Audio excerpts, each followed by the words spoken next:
Hello दोस्तों। आज हम सीखेंगे फाउंडेशन ड्राइंग के बारे में कि कि फाउंडेशन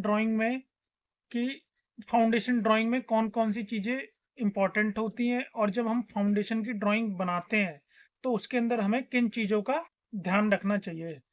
तो सबसे पहले आप मेरी स्क्रीन पे देख रहे होंगे, ये एक इंटरफेस है। इसके अंदर ये सारी की सारी जो आपको ड्राइंग्स दिख रही हैं, ये स्ट्रक्चर की ड्राइंग्स हैं। किस चीज़ की ड्राइंग्स हैं? स्ट्रक्चर की। अब इसके अंदर ये जो बनी हुई है, ये फाउंडेशन लेआउट प्लान है। उसके ऊपर कॉलम लेआउट प्लान है। फिर ये प्लिंथ का फ्रेमिंग प्लान है। फिर ये ग्राउंड फ्लोर रूफ का फ्रेमिंग प्लान है। और ये है हमारा, ये भी ये हाँ, ये ग्राउंड फ्लोर स्लैब का प्लान था। और ये ग्राउंड फ्लोर रूफ वो फ्रेमिंग प्लान है। ये भी वो स्लैब का है, इसमें स्लैब मार्किंग होगी। और इसके अंदर ये बीम की नंबरिंग दी हुई है। अब अब बट आज हम इन सारी चीजों के बारे में ना सीखकर सिर्फ एक टॉपिक के बारे में डिस्कस करेंगे, जो कि है हमारा वो फाउंडेशन। कि फाउंडेशन ड्राइंग को हमें जब भी बनाना है तो किन चीज़ों को वो ध्यान में रखना है, और जो हमें डेटा दिया जाएगा वो डेटा वो मतलब इंजीनियर आपको कैसे प्रोवाइड करेगा किसी भी ड्राफ्टर के लिए। ये बहुत इंपॉर्टेंट होता है कि जब वो फाउंडेशन ड्राइंग बनाएगा तो वो डेटा किससे लेगा? सिविल इंजीनियर से। और सिविल इंजीनियर जब डेटा देगा आपको तो उस डेटा के अकॉर्डिंग ड्राइंग तैयार की जाएगी। वो अपने सॉफ्टवेयर पे बिल्डिंग को डिजाइन करेगा, उसकी कैलकुलेशन शीट बनाएगा, और फाउंडेशन पे कितना लोड आ रहा है ये सारी चीज कैलकुलेट करके आपको फाउंडेशन का साइज बताएगा। अब चलिए बात करते हैं कि ये डिजाइन कैसे होती है फाउंडेशन। जो सबसे पहले किसी भी बिल्डिंग का फ्रेमिंग प्लान बनाया जाता है। फ्रेमिंग प्लान मतलब आपको आर्किटेक्चर ड्राइंग मिलेगी, और उस आर्किटेक्चर ड्राइंग का आप फ्रेमिंग प्लान बनाएंगे। फ्रेमिंग प्लान बोले तो जैसे कि आप ये देख रहे हैं, ये प्लिंथ का बना हुआ है। बट सबसे पहले बनता रूफ का है, रूफ लेवल का। जैसे कि ये रूफ का फ्रेमिंग प्लान है, मतलब जो ग्राउंड फ्लोर की जो छत बनेगी उसका फ्रेमिंग प्लान है कि कहाँ कहाँ पे हमें बीम देनी है। तो ये आप देख रहे होंगे, ये बीम की नंबरिंग हो रखी है। 1B2, 1B18, 1B22, ये सारी क्या है? हमारी बीम्स है। तो सबसे पहले आपको ऐसा एक लेआउट बनाना पड़ेगा उस बिल्डिंग के ऊपर। और उस जब आप वो बना लेंगे तो उसके बाद अ, जब ये बन जाएगा आपका, फिर उसके बाद आपकी बीम डिसाइड हो गई, जब फ्रेमिंग फ्रीज हो जाएगी। और फ्रेमिंग फ्रीज से मतलब है बीम लोकेशन आपकी फ्रीज हो जाएंगी, वो कॉलम की पोजीशन फ्रीज हो जाएगी। ये सारी चीजें जब आपकी फ्रीज हो जाएंगी, मेन तो ये दो चीजें ही हैं, बीम लोकेशन और कॉलम पोजीशन। कॉलम लोकेशन बोल लो या आप, ये दो चीजें फ्रीज होना बहुत जरूरी। जैसे कि ये कॉलम लगे हुए हैं इसमें, ये ये फ्रीज हो गए। पहले मैंने फ्रेमिंग बना के दी कि कोई कॉलम इधर उधर तो नहीं करना। अगर कोई शिफ्ट करना है, कोई कहीं आर्किटेक्चर ड्राइंग में बीच में आ रहा है, या आप फ्रेमिंग बना के आर्किटेक्ट को दोगे, आर्किटेक्ट चेक करेगा इसे, फिर आपको वो ओके बोल देगा। उसके बाद आप फाउंडेशन डिजाइन करोगे, मतलब इंजीनियर करेगा। ठीक है, मेन ये फ्रेमिंग होती है। अब ये फाउंडेशन ड्राइंग पे हम वापस आते हैं। फाउंडेशन ड्राइंग के अंदर बहुत सारी चीजें हैं।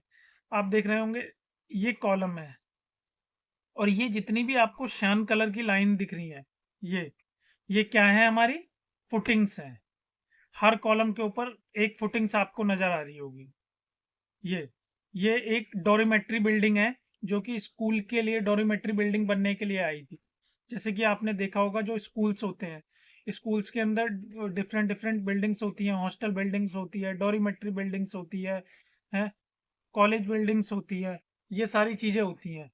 तो इन सारी चीजों को ध्यान में रख के हमें वो फ्रेमिंग बनानी होती है।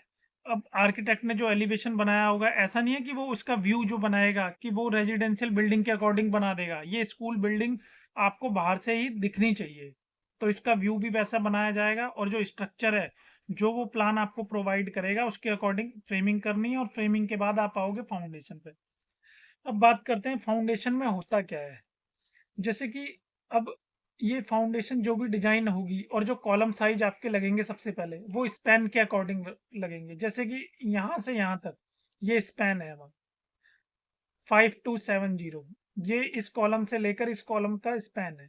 मतलब क्लियर स्पैन अगर देखें मेजर करूं मैं तो यहाँ से लेकर यहाँ तक, ये मेरा क्लियर स्पैन 4820 आ रहा है, ठीक है ना, ये स्पैन आ रहा है मेरा।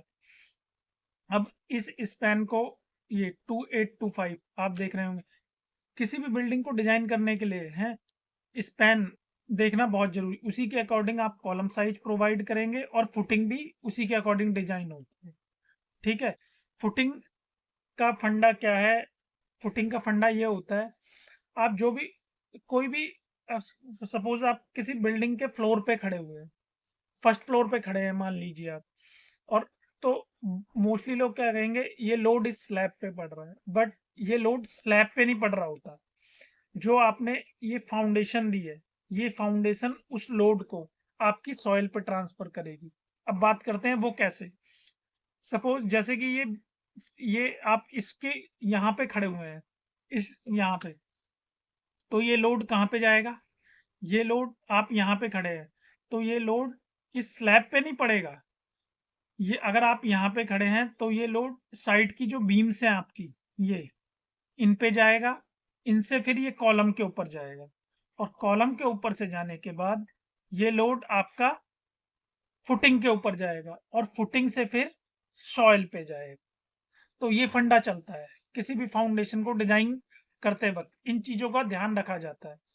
तो आप जब फाउंडेशन की ड्राइंग बनाओगे, आपको ये सारा डेटा दिया जाएगा, आपको इन सारी चीजों का ध्यान रखना है। और हाँ, कि जो भी आपको साइजेस दिए जा रहे हैं वही साइजेस लगाने हैं। और अब ड्राइंग को पढ़ते कैसे हैं फाउंडेशन की, ये जो आप सारे देख रहे हैं ये फुटिंग के साइजेस लगे हुए हैं, ये जितने भी हैं, और ये ग्रिड मार्किंग हो रखी है इसके अंदर। और ये फाउंडेशन का टेबल बना हुआ है, फाउंडेशन टेबल बोल दीजिए या फुटिंग शेड्यूल, ये इनकी नंबरिंग हो रखी है इसके अंदर, F2 F2 F3 F F4, ये F1, और इनका साइज यहाँ पे दिया हुआ है। अब इसमें कैपिटल डी और स्मॉल डी दिया होगा। अब बात करते हैं कैपिटल डी और स्मॉल डी क्या होता है। ये कैपिटल डी है, देख रहे हैं ना आप, ये, और ये स्मॉल, वो ये सॉरी, ये कैपिटल डी है और ये स्मॉल डी है। तो ये होती है फुटिंग की डेप्थ, कि मतलब कितनी डेप्थ रखनी है। क्योंकि फुटिंग आप जब भी देखोगे टेपर्ड में बनती है मोस्टली, ज्यादातर कंक्रीट बचाने के लिए। कंबाइंड फुटिंग ज्यादा, वो स्ट्रेट बनेगी फ्लैट, बट आइसोलेटेड फुटिंग जहां पे भी डलेगी तो वो इस शेप में दिखाई देगी आप, और उसके अंदर रेनफोर्समेंट भी ऐसी दिखाई देगा। अब बात करते हैं ये जमीन के नीचे कितनी जाती है। ये एनजीएल लिखा है, एनजीएल मतलब नेचुरल ग्राउंड लेवल। तो नेचुरल ग्राउंड लेवल जब ये लिखा हुआ है, तो नेचुरल ग्राउंड लेवल से आपको फुटिंग कितनी नीचे लेकर जानी है। नेचुरल ग्राउंड लेवल से फुटिंग नीचे लेकर जानी होगी, या ये डिपेंड करेगा आपकी सॉयल बेयरिंग कैपेसिटी। जब भी कोई बिल्डिंग बनाई जाती है तो उसके लिए सॉयल टेस्ट करा जाता है, उसकी एक अपनी कैपेसिटी होती है कि वो कितने टन लोड ले सकती है, और आप बिल्डिंग कितने टन लोड के लिए डिजाइन हो रही है। तो उसके अकॉर्डिंग ये डेप्थ आपको इंजीनियर प्रोवाइड करेगा सॉयल बेयरिंग कैपेसिटी पढ़ के। वो बताएगा कि एनजीएल से आपकी फुटिंग कितनी नीचे जानी है। यहाँ पे 1 मीटर जा रही है, कई केसेस में ये 15 मीटर जा रही होती है, कई केसेस में 2 मीटर भी जा रही होती है, ठीक है। तो ये डेटा भी आपको इंजीनियर से ही मिलेगा।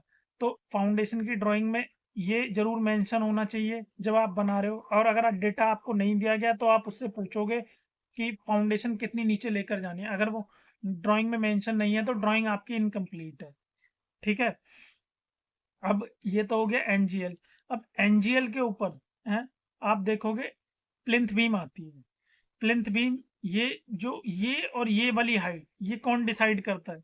ये डिसाइड करेगा आर्किटेक्ट, कि मतलब 600 लेनी है या 900 लेनी है या 1 मीटर लेनी है। कि जो उसका प्लिंथ का लेवल होगा, मतलब प्लिंथ लेवल होता क्या है, जैसे आप जब भी किसी रेजिडेंशियल बिल्डिंग में या कमर्शियल बिल्डिंग में जाते हैं तो आप रोड पे खड़े होते हैं, कुछ स्टेप जब आप चढ़ते हैं और फ्लोर पे पहुंचते हैं तो वहां पे टाई बीम्स डली होती है कॉलम को टाई करने के लिए, वो होता है प्लिंथ बीम, वो होता है प्लिंथ लेवल। तो वो जो प्लिंथ लेवल होगा है, वो भी आपकी ड्राइंग में मेंशन होना चाहिए फाउंडेशन के सेक्शन में। अब इसके अंदर ये तो हो गई ऊपर की बात है यहाँ पे। अब इस टेबल को जैसे पढ़ना है तो ये एल दिया हुआ है इसमें। एल क्या है? ये ये length into breadth, length into breadth 2200 by 2200 F1। तो वो F1 उसने यहाँ से देखा, वो 2 मीटर, वो दो F1 देखा उसने 2 मीटर बाई 2 मीटर। यहाँ पे भी देखेगा, वो डायमेंशन लगी हुई है, और इस टेबल से फिर वो इसको पढ़ लेगा। ठीक है, तो आपको इन सारी चीजों का ध्यान रखना है जब भी आप कोई भी फुटिंग की या फाउंडेशन की ड्राइंग बनाओगे। ठीक है, इन सारी चीजों को ध्यान में रख के आपको कोई भी फुटिंग बनानी है। ये तो बता दिया मैंने आपको आइसोलेटेड फुटिंग के बारे में। कंबाइन फुटिंग क्या होती है? कंबाइन फुटिंग होती है जब दो कॉलम्स बिल्कुल पास पास आ रहे होते हैं और हम आइसोलेटेड फुटिंग वहां पे नहीं लगा सकते, तो हमको उन दोनों कॉलम्स की फुटिंग एक साथ बनानी पड़ती है, तो वो होती है कंबाइन फुटिंग। इसके अंदर एक से ज्यादा कॉलम भी हो सकते हैं, दो भी हो सकते हैं, चार भी, छह भी, मतलब काफी और ज्यादा भी हो सकते हैं। जैसे कि यहाँ पे ये अगर ये फुटिंग में लगाऊं तो यहाँ पे ये सारी ओवरलैप हो, आपस में एक दूसरे के ऊपर आई, तो ऐसा ओवरलैप ना हो इसलिए ये इनको कंबाइन करके एक फुटिंग बना दी गई है, तो ये कंबाइन फुटिंग बोलते हैं इसे। ठीक है, अब कंबाइन फुटिंग के अंदर ये उसका सेक्शन है। इसके अंदर ये कैपिटल डी होगा, आपको स्मॉल डी नहीं मिलेगा मोस्टली। ठीक है, इसके अंदर कैपिटल डी ही रखा जाता है, ये फ्लैट बनती है। इसके अंदर टॉप का रेनफोर्समेंट भी मिलेगा आपको और बॉटम का भी, और आइसोलेटेड फुटिंग के अंदर खाली बॉटम का रेनफोर्समेंट होता है। ये आप देख रहे हो ना, ये आइसोलेटेड फुटिंग में B1 ये डॉटेड वाला सरिया, और B2 ये जो ये स्टील चल रहा है। ठीक है, अब इसको आप कहाँ से पढ़ेंगे? टेबल से। ये B1 ये है या B2, लोगों का बनाने का तरीका डिफरेंट भी हो सकता है, वो कुछ और नाम भी दे दें यहाँ पे। तो आपको ध्यान रखना है कि हमें ड्राइंग कैसे पढ़नी है। हर किसी का अपना एक स्टैंडर्ड होता है ड्राइंग बनाने के लिए। ठीक है, मेरे पास आज ये ड्राइंग आई हुई थी बनने के लिए, तो मैं आपको इसके बारे में थोड़ा एक्सप्लेन कर रहा हूँ। अब ये है कंबाइन फुटिंग, इसके अंदर लेंथ दी हुई है। यहाँ पे आपको सेक्शन जब भी कोई मिलेगा तो उसमें लेंथ दिखेगी, प्लान के अंदर आपको लेंथ और ब्रेथ दोनों दिखेगी। ये लेंथ हो गई और ये ब्रेथ। ठीक है, लेकिन बट आप सेक्शन कट करेंगे तो उसमें लेंथ दिखेगी खाली आप। अब ये B2 क्या है इसमें? B1 ये बॉटम का सरिया है, ये रहा B1 B2। ठीक है, और T1 T2 टॉप रीइंफोर्समेंट, यहाँ टेबल में लिखा भी होगा ऐसे। तो ये T1 T2 जितने का स्टील यहाँ प्रोवाइड करा होगा, जैसे यहाँ 12 का 150 पे है, 12 का 150 सेंटर टू सेंटर। और कोई भी स्टील कभी लगाया जाता है, हमेशा वो सेंटर टू सेंटर लगाया जाता है। मतलब अगर ये आपका एक, मैं एक लाइन मार दूं यहाँ पे, ये सपोज ये स्टील चल रहा है, तो ये ऐसा नहीं है, ये स्टील चल रहा है, तो ये स्टील ऐसा नहीं है कि यहाँ पे ये ऐसे आप स्पेसिंग नापोगे, नहीं। ये स्टील रखने के बाद इसके सेंटर से और इसके सेंटर से स्टील के आप स्टील मेजर करोगे। सेंटर टू सेंटर CC जो लिखा हुआ है, इसका यही मतलब है, सेंटर टू सेंटर।